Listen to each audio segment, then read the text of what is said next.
नमस्कार। आप सबका हमारे चैनल ज्ञान द ट्रेजर पर स्वागत है। इस वीडियो में हम आपको बताने जा रहे हैं कि जब हम पूजा कर रहे हो तो हमारे आंखों में कभी कभी आंसू आ जाते हैं,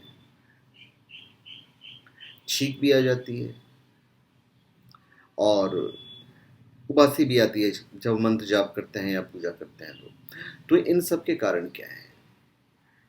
देखिए, हमारे आंखों में जो आंसू हैं वो दो ही समय में आते हैं, एक गम में और एक खुशी में।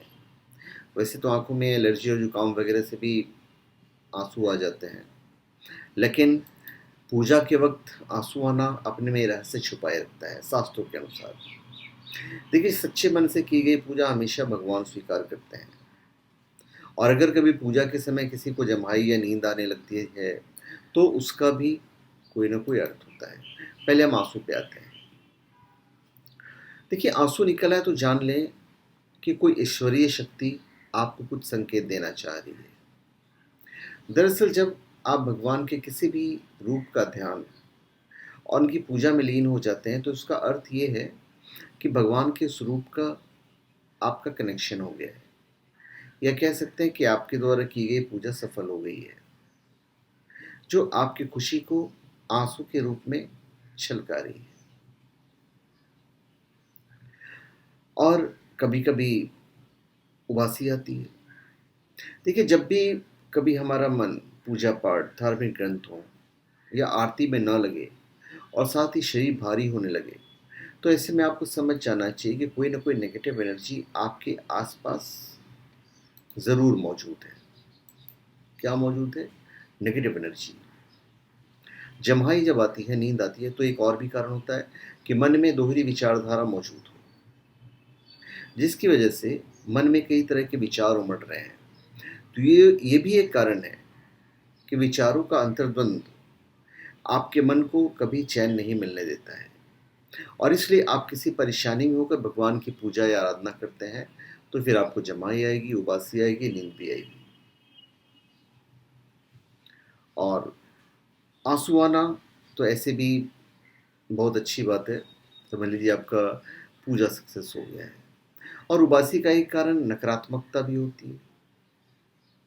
तो कोई ना कोई जब नेगेटिव एनर्जी, तो आप पूरी तरह से भगवान को कॉन्सेंट्रेट कीजिए। अब एक बात आती है भाई, छींक आ जाना। हर इंसान छींकता है और छींक आना बहुत ज़रूरी भी है, क्योंकि हमारे शरीर से गंदगी को बाहर निकाल देता है। तो देखा जाए तो किसी भी काम को करने से पहले अगर किसी को छींक आ जाती है तो उसे हम शुभ कहते हैं या तो अशुभ बैठ कहते हैं कि भाई ये शुभ हो गया या अशुभ हो गया। दो बार कोई छींकता है तो उसे शुभ मान लिया जाता है। तो किसी भी धार्मिक स्थान या पूजा स्थान पर छींक आ जाए तो उसका भी कारण होता है, और फिर क्या करना चाहिए भी हम आपको बता देते हैं। देखिए, छींक आने पर किसी का जोड़ तो है नहीं, क्योंकि छींक कोई समय या स्थिति देखकर आती नहीं। अगर पूजा के दौरान आपको छींक आ जाती है तो उसका अर्थ ये होता है कि आप अशुद्ध हो गए हैं, और इसलिए आपको तुरंत पूजा रूम से बाहर निकल जाना चाहिए। थोड़ी देर बाद रुक कर मुंह हाथ धोकर फिर पूजा में बैठना चाहिए, और हो सके तो गंगाजल से शुद्ध कर लेना चाहिए। हम मानव हैं और हमारे शरीर में कई प्रकार की क्रियाएं होती रहती हैं। तो उन्हीं में से कुछ क्रियाएं ऐसी भी होती हैं जिनका शास्त्र और मानव जीवन दोनों से गहरा संबंध होता है। तो उसी में है पूजा के समय चीखना, रोना, आंसू आना या उबासी आना। तो मैंने आपको सारे कारण बता दिए हैं, और मेरे ख्याल से आप अच्छी तरह समझ गए होंगे उन रहस्यों को। तो धन्यवाद। आप सबका हमारे चैनल पे स्वागत है। आप हमारे चैनल पे सब्सक्राइब करें और अपने कमेंट दीजिए। धन्यवाद।